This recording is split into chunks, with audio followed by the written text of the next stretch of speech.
À quelle fréquence les amitiés commencées sur les réseaux sociaux évoluent-elles en quelque chose de plus?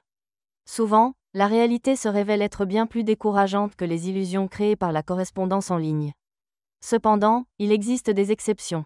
Voici l'histoire d'un amour incroyable qui a débuté grâce à Internet.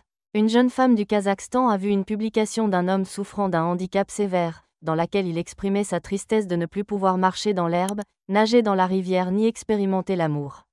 Émue, Anna a décidé de lui écrire pour lui offrir son soutien. Sans imaginer ce qui allait se passer, elle lui a envoyé une photo d'elle-même en fauteuil roulant, ne pesant que 20 kg. Malgré l'apparence de Grigory Prutov, Anna ne s'est pas laissée influencer par les apparences, et dès le lendemain, ils ont commencé à communiquer activement. Lorsqu'ils se sont rencontrés en personne, ils se sont regardés longuement, ont beaucoup parlé et ne pouvaient plus s'arrêter. Grigory était né en bonne santé, mais avec le temps, ses parents ont remarqué que sa croissance s'était arrêtée et que ses bras commençaient à se tordre. Inquiets, ils sont allés voir les médecins, qui ont diagnostiqué une atrophie musculaire spinale, une condition qui empêcherait Grigory de se lever à nouveau. De plus, les médecins ont prédit qu'il ne vivrait pas plus de 5 ans. Grigory avait besoin d'une assistance constante de la part de sa famille.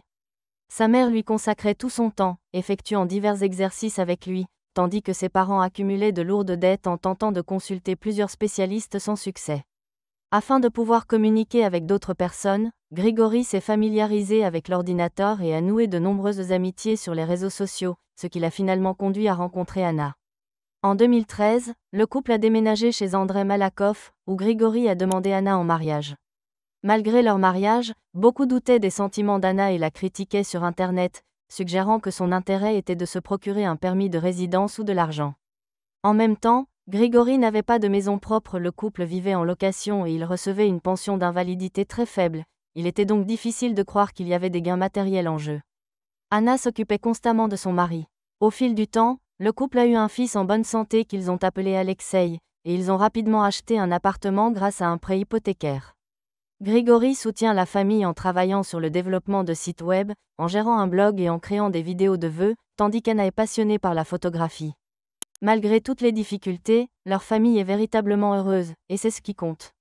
Merci de lire et n'oubliez pas de partager cette belle histoire d'amour avec vos amis et votre famille.